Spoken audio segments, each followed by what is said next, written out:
This year's global theme for 16 days, as you know, is Unite.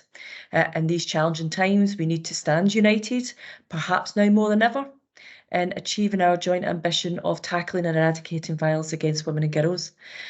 This is very important at many levels, a joined-up approach across sectors, a clear reflection of multi-agency working, and a collaborative approach to refreshing our internationally recognised equally safe strategy over the next 12 months. And I'm really grateful to all of you who have already taken part in some of that development work, and look forward to working with you to developing it further. But it also means taking some responsibility, not just those working in specialist organisations.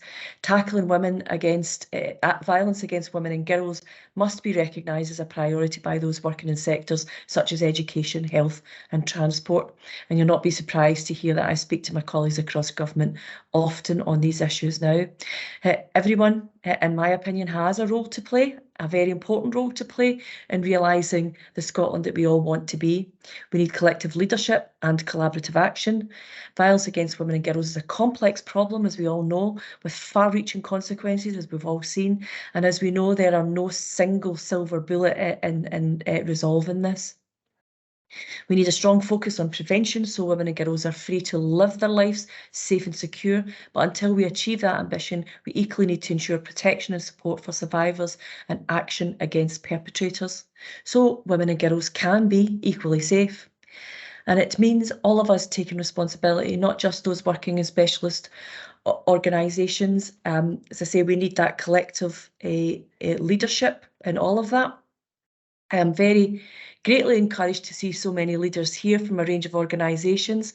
This reassures me that collective leadership and collaborative action are indeed a reality, and this echoes the sentiment of the Scottish Parliament debate just last week, where the visible need to lead by example was a clear action for all.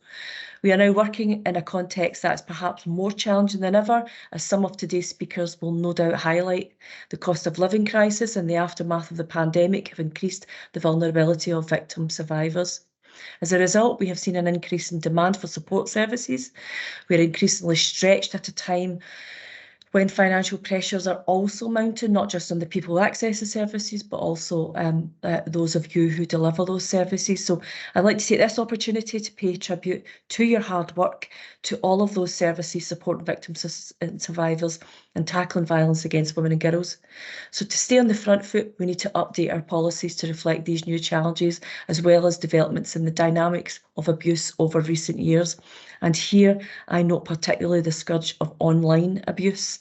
There'll be none of us in this room today who have not experienced some of that. Across the Scottish Government, we continue to make effort to join up work across different policy areas. So, for example, we are driving an ambitious and progressive agenda to ensure equality and human rights are embedded in all we do. And it means all of us taking that responsibility to do that as well. So to address this, we are developing an equality and human rights mainstreaming strategy. We're ensuring that the voices of those impacted shape our approach and policies. This follows on from recommendations made by the National Advisory Council for Women and Girls and the expert group on COVID-19 and ethnicity. As part of the forthcoming housing bill, we are proposing that some social landlords will be required to have a domestic abuse housing policy in place to help prevent homelessness for those leaving abusive relationship. These developments demonstrate our continuing commitment to working together across all policy agendas. We have used recent summits to explore effective responses to the challenges posed by COVID-19. We also discussed the leadership roles that stakeholders could play in ensuring tackling violence against women and girls is a priority within organisations, and ways to develop a multi-agency whole system approach. So today's summit will build on these previous themes by focusing on collective leadership and collaborative action. Our speakers, who I'm really looking forward to hearing from, will share their thoughts on the implications of current challenges we face and what good looks like in effective and collaborative responses. We'll also hear about how local violence against women partnerships can ensure that planning processes prioritise the needs of survivors and support services. We'll use a reflection session to ask what next for the future, drawing on ideas from the spotlight sessions that have been held during the 16 days. The learning and reflections from this event will be captured and fed into the refresh of our equally safe strategy over the next 12 months. I hope that you will leave this session with a greater understanding of how we can take action to respond to the current challenges we face, but also a renewed commitment to working together and developing a joined up whole systems approach. We do this together with energy and creativity, retaining our focus on our shared vision of a Scotland free of violence against women and girls. We have shared longer term outcomes, for example, by continuing through prevention work to challenge the attitudes about gender roles that enable violence and abuse to take place. And I've just recently had a catch up with a team working on the misogyny, Helena Kennedy's misogyny work as well. So hopefully in the near future, we'll have an update for you on that too.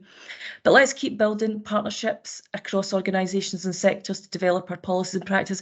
We simply couldn't do it without you and without your motivation and your energy and creativity. I'm also really conscious of the scale of the challenges that we all face, but in which you face in particular. But I do have faith in working together effectively. I know that we can successfully eradicate violence against women and girls in Scotland, and I look forward to doing that today and in the future. So can I just thank you all again for joining this summit, and I very much look forward to hearing today's insights and seeing them inform the development of the next stage of Equally Safe as we strengthen our commitment to unite across sectors and policies.